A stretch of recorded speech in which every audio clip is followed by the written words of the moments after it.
seperti yang sudah saya janjikan di awal bahwa kita siang hari ini akan berbincang bagaimana soal penyelenggaraan pemilu di Indonesia serta tingkat partisipasinya. Nah, tapi sebelum sampai ke sana, saya akan menyapa dulu sudah ada yang jauh-jauh dari Jayapura, Papua, ada peneliti Litbang Kompas yang terbang jauh-jauh ke Jayapura, ada Yohanes Adven. Selamat siang, Mas Yohanes. Selamat siang, Mbak, dari Jayapura. Dari Jayapura, terbang jauh-jauh dari Jakarta, Mas Yohanes. Bagaimana penyelenggaraan teknis di sana, penyelenggaraan pemilunya, Mas? Lancar-lancar semua? Oke, saya ini sedang berada di TPS 01 ya, di Kelurahan Moso. Orang mungkin lebih kenal di sini daerah Sko, gitu ya.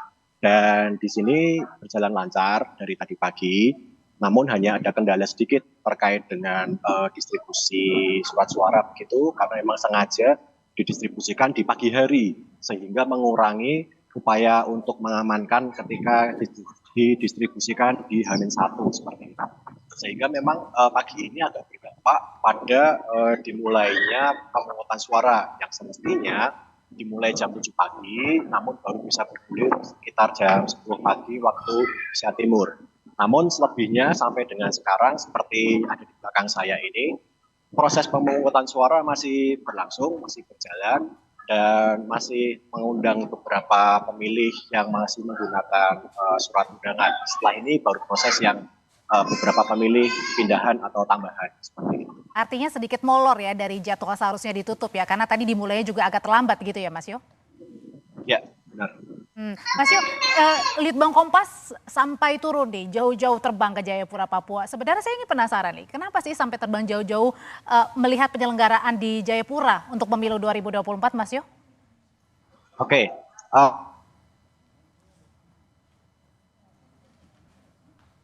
Baik, terputus dengan Mas Yohanes sambil menunggu pertanyaan saya untuk dijawab Mas Yohanes. Saya mau tanya dulu ke Mas Denny, sudah nyambung?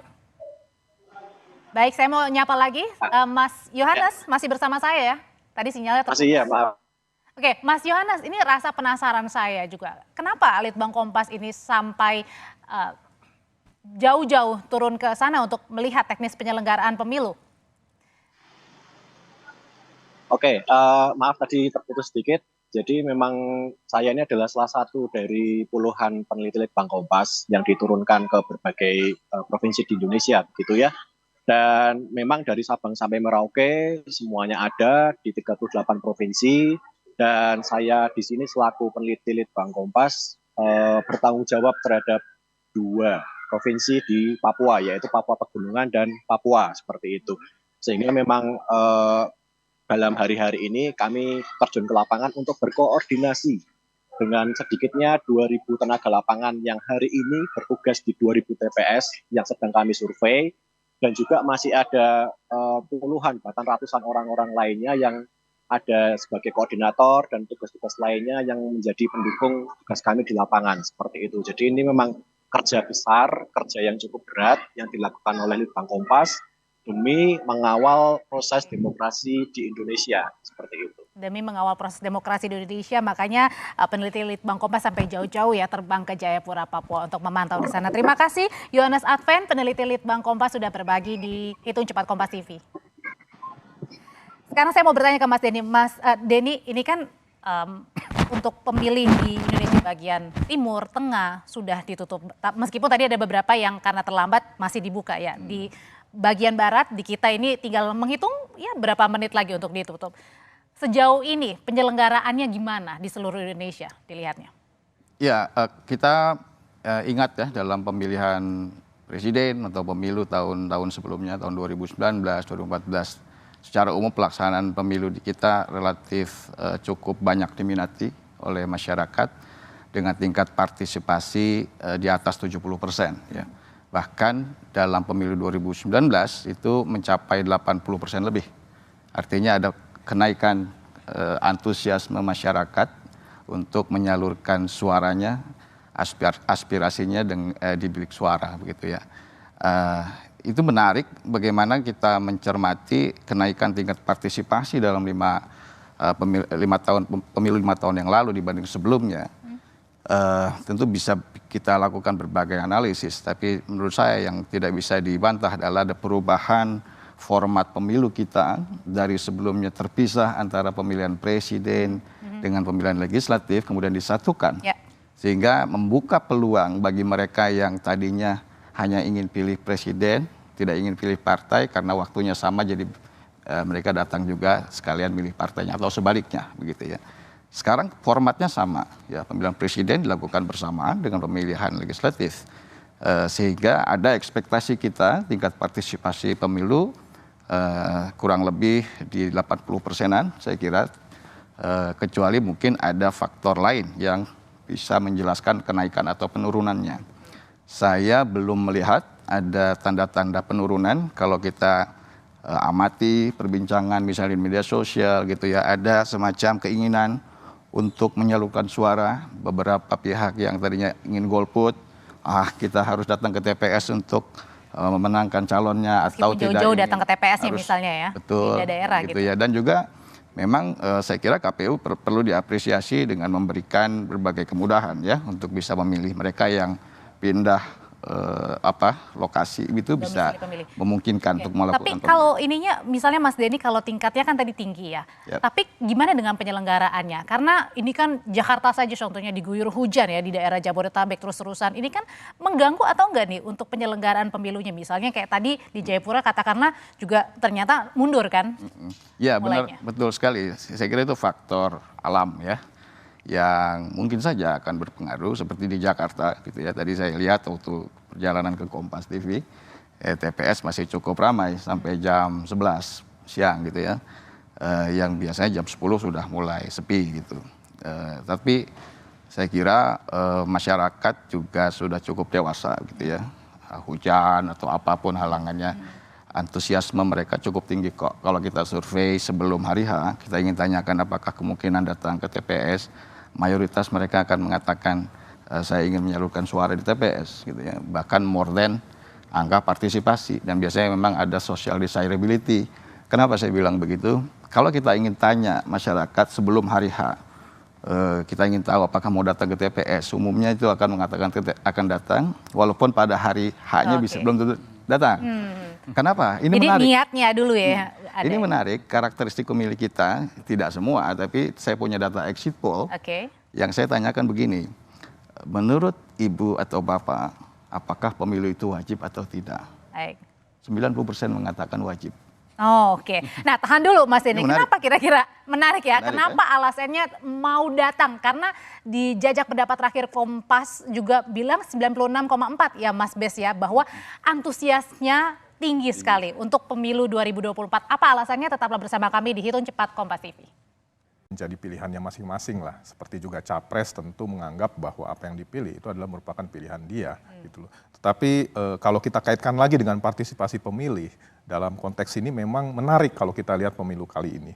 Kenapa demikian? Kita lihat sepanjang jalan tadi, pas pada saat saya menusuk juga, walaupun hujan di Jakarta, itu cukup bergairah kalau saya lihat. Ya. Tapi ini kan pandangan mata. Macet di mana-mana. Ya, dan kita tidak bicara se-Indonesia, ini satu-satu kasuistik aja. Hanya begini Audrey, kalau kita cermati juga, hipotesisnya kan sekarang dari 2 pemilu sebelumnya sudah menunjukkan peningkatan.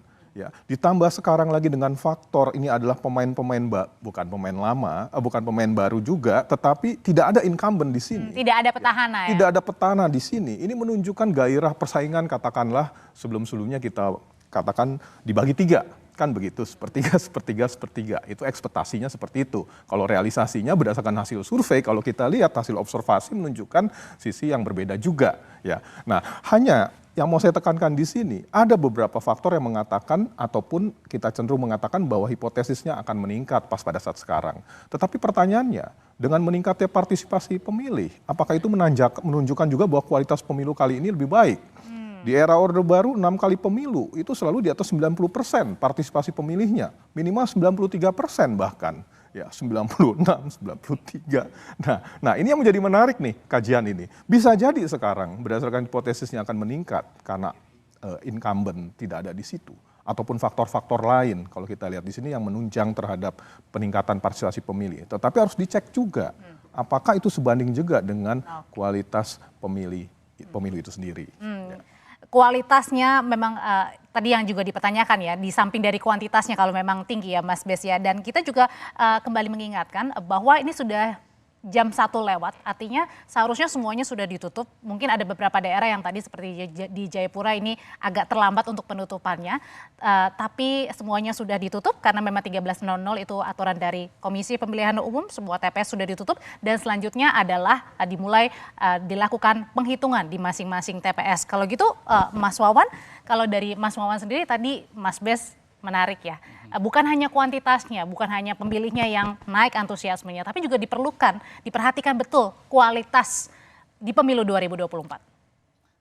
Yang pertama Mbak Audrey, saya kira tingginya semacam partisipasi masyarakat ini menunjukkan trust, menunjukkan kepercayaan masyarakat kita terhadap sistem demokrasi yang sedang kita bangun, yaitu melalui pemilu. Dan ini merupakan modal yang saya kira sangat penting yang perlu diperhatikan oleh semua pihak. Masyarakat sangat percaya kepada sistem pemilu yang kita punya. Ini yang pertama. Yang kedua, saya kira kalau bicara soal kualitas penyelenggaraan pemilu, ini ada beberapa aspek yang bisa kita lihat. Yang pertama, kalau dari sisi teknis penyelenggaraan, saya kira untuk pemilu sekarang relatif jauh lebih rapi, dalam arti sejak proses pendaftaran calon pemilih dan diikuti dengan tahap-tahap berikutnya cenderung sangat rapi dari sisi teknis pemilihan. Namun dalam prosesnya kita lihat memang ada aspek-aspek yang kemudian secara kualitas pemilu nampaknya perlu menjadi perhatian kita bersama. Ada isu kepatutan, etik, moralitas dan lain sebagainya yang kemarin banyak didiskusikan. Dan saya kira memang pertaruhannya adalah bagaimana kita bisa menjaga kepercayaan rakyat yang luar biasa kepada sistem dengan nantinya tentu proses penghitungan ini perlu kita perhatikan dan ya tentu pada akhirnya kita perlu melihat dampaknya kepada demokrasi kita ke depan seperti apa. Karena soal etika tadi kemudian juga bukan hanya diperbincangkan di berbagai lini media, tapi juga termasuk di media sosial, di mana media sosial ini erat kaitannya ya, Mas Bes juga Mas Wawan, Mas Denny juga dengan anak muda, di mana kali ini kan mayoritas adalah milenial dan juga generasi Z begitu. Nah, lalu apakah dengan perbincangan yang hangat di media sosial itu juga mempengaruhi akhirnya tingkat keterpilihan dari masing-masing pemilih di hari ini? Bagaimana responnya? Nanti usai jeda tetaplah bersama kami di Hitung Cepat Kompas TV. Mas Wawan, ini kan generasi milenial dan juga Z ini mendominasi pemilih. Ramai di X, Twitter, di TikTok, di Instagram juga pada saat debat, setelah debat, bahkan kemarin pada saat keluar film Dirty Ford juga ramai. Nah, kalau nanti sudah keluar hasil hitung cepatnya, apa sih yang dimaknai dengan keriuhan yang nanti bisa saja kemungkinan besar terjadi di media sosial kalau hasil hitung cepatnya dari berbagai survei sudah muncul? Mbak Audrey, yang spesial dari pemilu 2024 ini adalah jumlah pemilih muda kita. Milenial dan Gen Z itu sangat besar, 50% lebih dari pemilih kita. Artinya apa? Artinya keriuhan yang terjadi di media sosial itu memang sesuatu ya. Mengapa sesuatu? Karena mereka menggunakan menggunakan media sosial sebagai ruang untuk ekspresi-ekspresi sosial, politik, kegelisahan dan lain sebagainya. Nah ini nanti kita akan lihat ya setelah ada exit poll seperti apa kira-kira arah hasil pemilu dan itu akan bisa menunjukkan juga kemana sesungguhnya generasi muda, milenial, Gen Z ini nanti akan menjatuhkan pilihannya. Tentu ada banyak faktor yang mempengaruhi kemana generasi muda ini memilih. Selain soal aspek-aspek yang sifatnya substantif, programatik, tentu beberapa harus kita akui ya, ada aspek pop culture juga yang mempengaruhi mereka. Bisa jadi Gen Z, milenial akan suka pada salah satu capres atau capres yang memiliki gaya lebih muda dan lain sebagainya. Bisa jadi mereka suka hal-hal yang sifatnya konkret, membidik kebutuhan mereka juga. Lebih dekat dengan mereka, yang lebih dekat dengan mereka, dengan bahasa mereka, dengan program-program mereka dan lain sebagainya. Nanti kita akan lihat ini ya, selain hasil pemilu tentu nanti exit poll-nya nanti akan kayak apa. Kalau dari Mas Denny sendiri ngelihatnya gimana nanti kalau terjadi keriuhan? Dalam artian apa sih yang bisa apakah ini juga menjadi garda terdepan gitu ibaratnya buat anak-anak muda pada saat tahu hasil surveinya ya mereka berkomen, tapi kan kita juga harus nunggu satu sisi kan dari hasil resminya di KPU yang perjalanan panjang. Ya, bicara quick count ya, perlu dipahami bahwa sejak awal tujuan quick count itu adalah mengontrol pemilu yang jurdil dalam proses penghitungan suara. Oke. Ya. Tujuan kedua memang ada membantu memberikan kepastian politik berkaitan dengan hasil pemilu. Karena kalau kita tunggu rekapitulasi KPU kan bisa makan waktu beberapa hari atau lebih dari 1 minggu begitu. Tapi tujuan yang pertama itu yang lebih substansial. Kita ingin mengontrol pemilu yang jurdil dalam proses penghitungan suara. Sehingga quick count ini satu alat yang sangat penting bagi kita. Sehingga kita bisa mengetahui atau memastikan suara di TPS itu nanti akan sama dengan rekapitulasi di pusat gitu ya. Karena penghitungan suara kita akan berjenjang ya dari TPS masuk ke PPK kecamatan, lalu ke kabupaten, baru provinsi, lalu di pusat gitu. Lama sekali. Kalau tidak ada quick count, kita tidak punya data pembanding bagi rekapitulasi KPU. Nah, jadi harus dipahami itu yang paling pertama. Bahwa kemudian dia merupakan informasi politik yang bisa saja orang yang ada yang pro dengan hasilnya dan yang tidak, itu sebuah keniscayaan apapun terhadap sebuah informasi. Kalau gitu tuh jaganya gimana Mas? Euforianya. Pasti kan nanti ada yang declare kan yang tentu ini saja, di sini. kita sudah bukan baru sekali melakukan pemilu, quick count juga bukan barang baru. Saya kira kedewasaan dari masing-masing pihak itu sangat diperlukan gitu ya. Bagi yang hasilnya nanti mungkin unggul, ya jangan cuma gitu ya. Bukan memukul tapi merangkul begitu. Tapi yang di bawah saya kira juga tidak perlu berkecil hati. Tapi biasanya Mbak Audrey, hasil quick count itu sangat dekat dengan rekapitulasi KPU. Yang pertama itu bermakna bahwa pemilu kita sejauh ini proses penghitungan suaranya cukup bisa diandalkan. KPU kita dalam proses penghitungan suara. Saya tidak berbicara proses sebelum penghitungan suara ya. Itu lain lagi, quick count tidak untuk mengontrol itu. Yang kedua, itu menunjukkan bahwa metodologi quick count yang digunakan sekarang sudah sangat mapan, sudah sangat baik berdasarkan kaidah-kaidah ilmiah, bisa dipertanggungjawabkan secara ilmiah metodologinya. Ini bukan ilmu sihir, kira-kira begitu. Sudah bukan barang baru dan prosesnya begitu cepat ya, dari lapangan sekarang sudah ada gadget yang bisa mengirim informasi saat itu juga. Ya, Mas, ya? Sangat bisa dipertanggungjawabkan, terutama kita harus lihat siapa penyelenggara quick count itu ya. Apakah punya track record gitu ya, dan kemudian punya kapasitas atau kompetensi untuk melakukan quick count. Kalau SMRC kami sudah sangat sering melakukan quick count dan hasilnya bisa dicek begitu ya, 2014 misalnya seperti apa, sangat akurat begitu ya. Dan saya kira Kompas TV juga begitu, Kompas maksud saya Litbang Kompas maksudnya quick count-nya juga sangat bagus. Karena itu saya kira semua quick count, terutama lembaga yang saya sebut tadi lah paling tidak ya, Litbang Kompas, itu juga bisa diandalkan sebagai informasi politik bagi masyarakat. Oke, nanti saya akan berbincang lagi mengenai terutama soal juga dugaan kecurangan-kecurangan yang mungkin saja bisa terjadi di masing-masing TPS, karena kan kita dari Koalisi Masyarakat Sipil sudah ada misalnya kawalpemilu.com. Nah, ini bagaimana menyikapinya dengan nanti kita menunggu dari hitung cepat. Nah, nanti setelah ini kita juga akan menginformasikan kepada Anda, saudara pemirsa Kompas TV, Capres Ganjar Pranowo dan Cawapres Mahfud MD sudah sebentar lagi akan tiba di kediaman dari Ketua Umum PDI Perjuangan Megawati Soekarno Putri di kediaman Megawati di Jalan Teguh Umar, Jakarta, untuk memantau bagaimana jalannya dari hitung cepat bersama dengan Ketua Umum PDI Perjuangan di kediaman dari Megawati Soekarno Putri di Jalan Teguh Umar, baru nanti ke posko pemenangan Ganjar dan juga Mahfud. Memang pemantauan ini bukan hanya dilakukan oleh Capres Cawapres Ganjar dan juga Mahfud, tetapi juga termasuk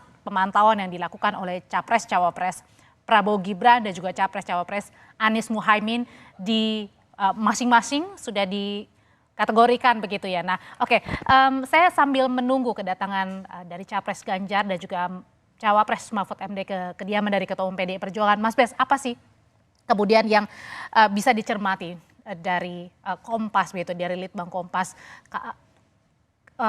tentang dugaan kecurangan-kecurangan di TPS sambil menunggu juga dengan hasil hitung cepat begitu. Apa yang bisa dicermati dari sini? Ya, yang menarik kan bukan hanya sebenarnya quick count sebagai pengawal ya, tetapi ini adalah memang suatu metode ilmiah yang kita gunakan untuk mengawal dan mencermati ya setiap TPS atau katakanlah TPS terpilih.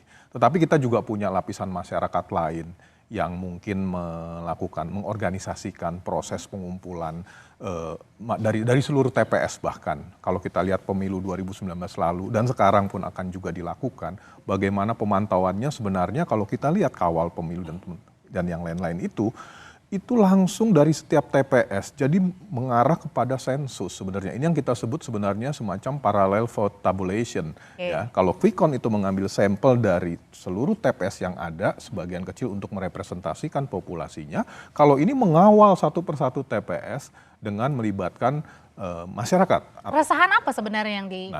Nah, ini justru menjadi sebuah indikator yang menarik ya ketika keterlibatan semakin besar, bahwa rasa untuk mengawal itu makin tinggi karena mereka percaya bahwa perubahan-perubahan atau apapun yang terjadi itu harus melalui pemilu ini. Menjadi besar problem ini ketika menjadi cacat. Oleh karena itu partisipasi publik di sini untuk mengawal ya itu luar biasa sekali, dan ini yang menjadi menarik di Indonesia ini, dan kita punya banyak varian ini proses pengawalan. Ada yang legal, ada yang memang formal yang dilakukan oleh lembaga-lembaga yang berkait di situ, tetapi kekuatan civil society di sini. Iya, sampai masyarakat sipil sampai turun. Masuk media di sana, dan termasuk quick count yang diselenggarakan oleh SMRC, kemudian Litbang Kompas, dan yang lain-lain. Ini kan bagian dari proses pengawalan. Nah, ini yang menarik ya untuk melakukan melihat studi pemilu di Indonesia ini. Apa yang dicermati Mas Wawan dari tadi sampai koalisi masyarakat sipil sampai buat suatu aplikasi kecurangan pemilu, dugaan ya maksudnya.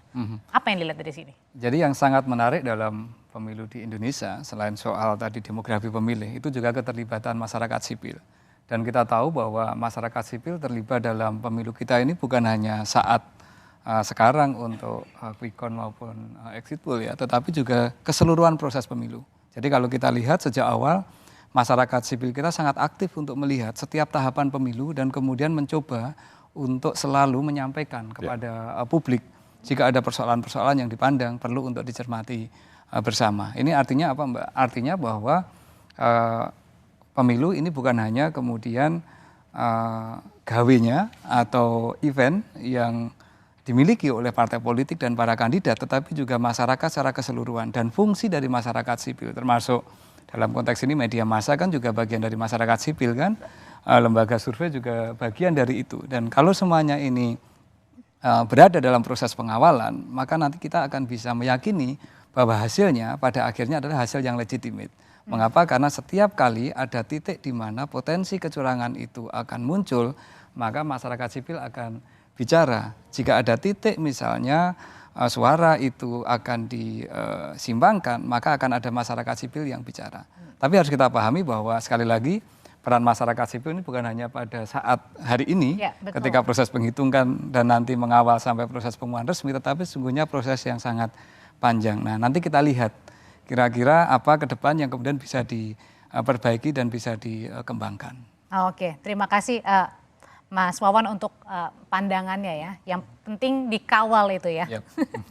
Dan tentunya nanti nunggu dari hasil Komisi Pemilihan Umum yang tentunya dengan bertahap ya untuk sebelum diumumkan kepada publik hasil di pemilu 2024 ini. Tetaplah bersama kami di Hitung Cepat Kompas TV. Kami akan kembali lagi termasuk juga dengan memperlihatkan kepada Anda bagaimana pergerakan dari masing-masing capres dan juga cawapres yang sepertinya ini sudah tiba semua di Jakarta untuk memantau proses dari Hitung Cepat. Tetaplah bersama kami di Hitung Cepat Kompas TV.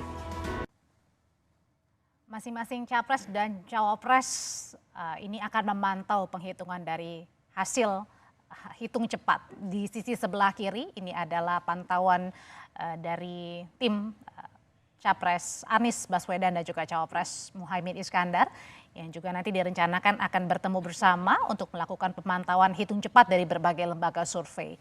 Lalu kemudian di sisi sebelah kanan ini adalah posko pemenangan dari Capres Ganjar Pranowo dan juga Cawapres Mahfud MD yang juga sama-sama memantau di tim atau di posko pemenangan dari Ganjar Mahfud. Memang masing-masing capres dan cawapres ini, Mas Denny, Mas Bestian dan juga Mas Wawan ini memantau ya, masing-masing punya pemantauan. Saya nggak tahu, mungkin jangan-jangan ada internal juga kali ya yang mereka riset untuk masing-masing hasilnya.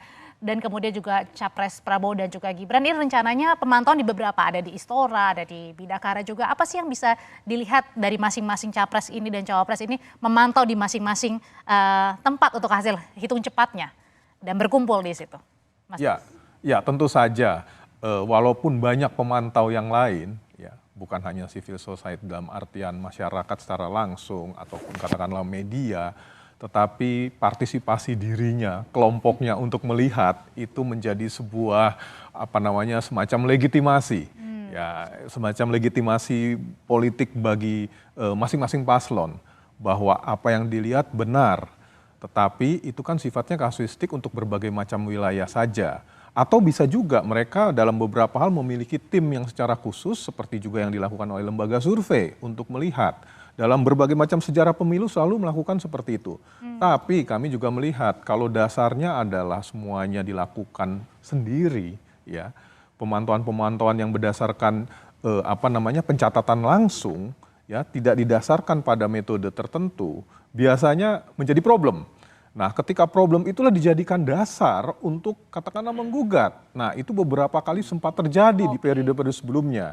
Nah, itulah mengapa mereka tetap bersikeras melakukan suatu proses pemantauan langsung agar paling tidak mereka yang unggul makin terlegitimasikan rasanya, kemudian pada saat ini juga yang kurang unggul ataupun belum menyusul masih punya peluang untuk menggugat itu. Kira-kira seperti itu yang jadi logika yang kami lihat. Ada persamaan yang akhirnya membuat mereka semua harus berkumpul dan tadi menyampaikan apapun hasilnya nanti ya. Bisa jadi kalau gitu nanti jangan-jangan ya punya ibaratnya punya kekuatan power sendiri yang mereka yakini sesuatu itu menjadikan dasar. Persis, tapi itu semuanya tentu tergantung pada kedewasaan politik dari masing-masing tim. Ya, saya percaya kalau memang memiliki tim yang memang benar-benar melihatnya secara katakanlah ilmiah, atau bahkan kalau mungkin bisa juga melakukan parallel vote tabulation untuk seluruh TPS, itu luar biasa sekali untuk menggugat dan segala macam. Karena kalau menggunakan hanya semata-mata quick count ketika masuk di dalam persidangan pun juga, ini tidak menjadi dasar untuk bisa menggugat ataupun menggagalkan. Karena basisnya selalu yang dilihat adalah bagaimana setiap TPS, real perhitungan itu. Ya. Memang quick count menjadi sebuah indikator untuk melihat, memang dalam sejarah pun juga tidak pernah berbeda jauh, kecuali di 2019-2014 lalu memang yang sengaja berubah, itu pun juga berubah sebenarnya nomornya saja, proporsinya angkanya sama, ya, tapi kemenangannya sudah terlihat ya. 1 jadi 2, 2 jadi 1, seperti itu. Tapi kalau selisihnya sebenarnya sama itu semuanya. Itu. Nah, tetapi kan ada saat itu punya senjata ataupun punya alat untuk mengatakan ini tidak legitimate, ya karena pencatatan kami ternyata mengatakan sebaliknya. Nah, itu yang biasa secara psikologi politik yang dimainkan, ya walaupun pada ujung-ujungnya biasanya itu tidak akan terjadi juga kemenangan itu. Mungkin nggak di 2024 itu akan terjadi, Mas Den? Ya, saya ingin mengatakan begini, quick count itu memang tidak enumerasi semua TPS yang jumlahnya 800.000 lebih ya, karena kita perlu sumber daya yang sangat besar dan itu tugasnya KPU gitu ya. Kalau masyarakat sipil ingin melakukan itu sangat bagus seperti yang dilakukan kawal pemilu ya. Proses kawal pemilu kan sebenarnya sederhana, jadi ada foto dari C1 yang kemudian di-input. Ada data inputan, ada fotonya, sehingga bisa diverifikasi, kira-kira begitu. Nah, itu ada yang melakukan sudah.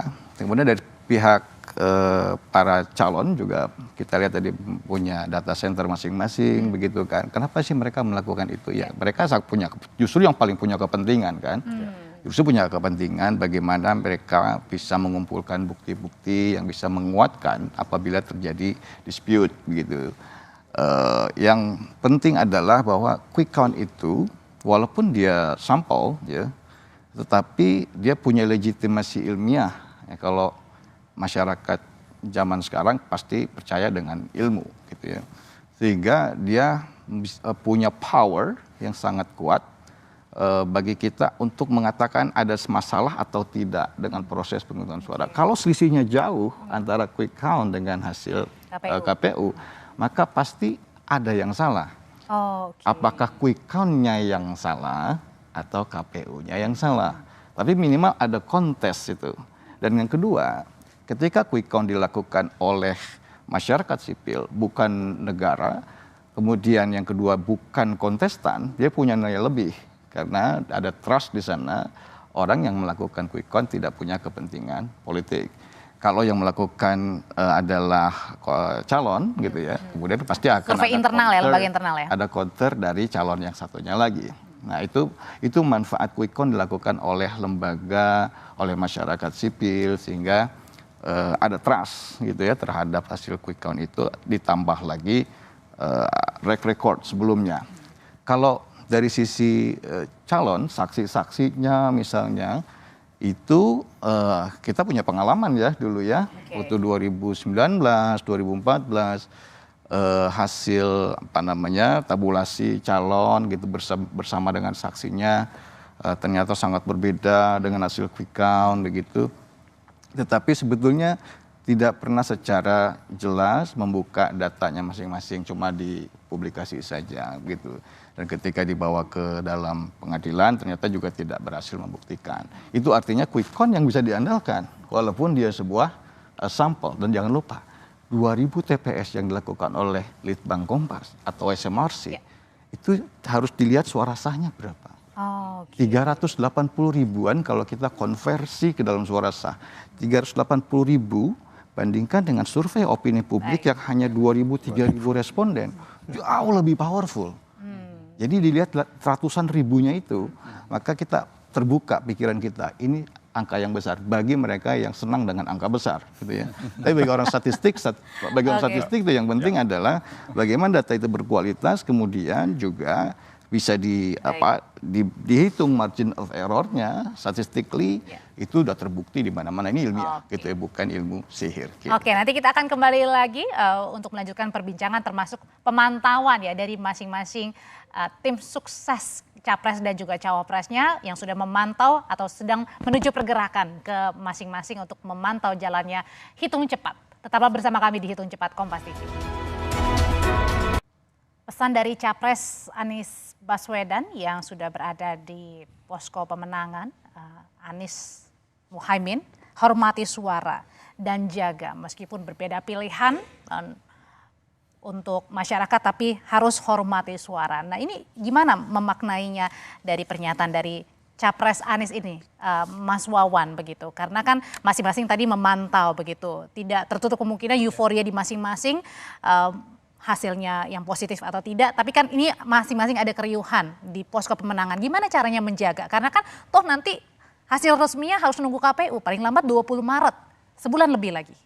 Ya ini pernyataan terbaik dari semua kandidat harus seperti itu Mbak. Karena ini bagian dari cara kita untuk secara normatif menghargai proses pemilu ini harus kita jaga bersama-sama.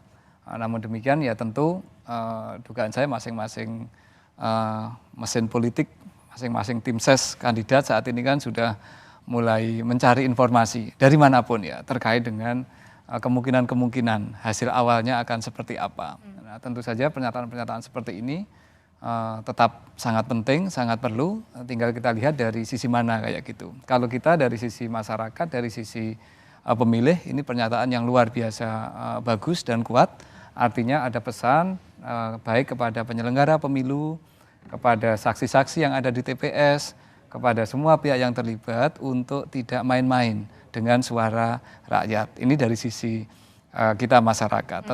Namun dari sisi tim pemenang masing-masing, nah tentu ini menyiratkan sesuatu ya. Tapi saya nggak tahu apa ini. Mas Denny dan Mas Bastian yang lebih tahu lah. Beliau berdua. Mas Denny dulu deh. Apa maknanya Mas? Ketika juga sambil menjaga kan euforia nanti apapun hasil hitung cepat dari berbagai lembaga survei. Ya itu pernyataan yang normatif yang sangat bagus. Ya kita harus apresiasi pada seorang calon presiden bisa mengatakan bukan hanya suara pendukungnya saja, yang biasanya calon-calon hanya bicara pendukung suara kita harus kita amankan dan seterusnya. Ini saya kira sebuah pernyataan yang sangat positif gitu ya. Kita harapkan semua calon juga begitu. Jangan sampai terjadi pengalaman seperti 2019 begitu ya, 2014 juga begitu. Yang tidak membuat masyarakat atau pemilih menjadi lebih adem gitu ya. Padahal pasca pemilunya yang kita gusar ya waktu itu. Padahal sudah ada quick count gitu ya. Tapi juga yang mungkin menurut saya faktor yang akan membuat pemilu ini akan terus adem atau tidak setelah pencoblosan dan penghitungan suara adalah seberapa jauh selisih dugaan antara calon yang satu dengan calon yang lain. Biasanya pengalaman saya kalau selisihnya itu tipis, nah itu akan sangat riuh ya, sangat riuh. Pertama ada kans bagi calon yang tidak mendapat suara paling besar untuk mungkin bisa men-challenge gitu ya di Mahkamah Konstitusi dengan bukti-bukti yang kuat bahwa ada kecurangan dan kemudian harus dilakukan penghitungan ulang dan seterusnya. Tapi kalau jaraknya itu jauh berdasarkan quick count, meskipun dia quick count, tapi karena dia bisa dipertanggungjawabkan secara ilmiah, saya kira itu akan bisa membuat suasana cukup adem ya, karena memang mayoritas pemilih misalnya memilih calon yang satu bukan yang lain dan jaraknya sangat jauh. Jadi saya kira nanti quick count ini juga akan menentukan seberapa riuh gitu ya. Masing-masing ya. Karena nampaknya bukan hanya tadi tim paslon atau capres-cawapresnya memantau langsung, ini pasti banyak keluarga yang lebih memilih untuk datang ke rumah, di rumah, setel TV, mantau nih. Karena tadi kan, karena Ketua KPU sendiri mengatakan bahwa hasilnya nanti 1 bulan lagi ya. Nunggunya lah. Itu waktu yang sangat lama, lebih. bertanya-tanya terus begitu ya. Maka quick count punya manfaat yang sangat besar, membantu memberikan kepastian politik gitu ya kepada masyarakat.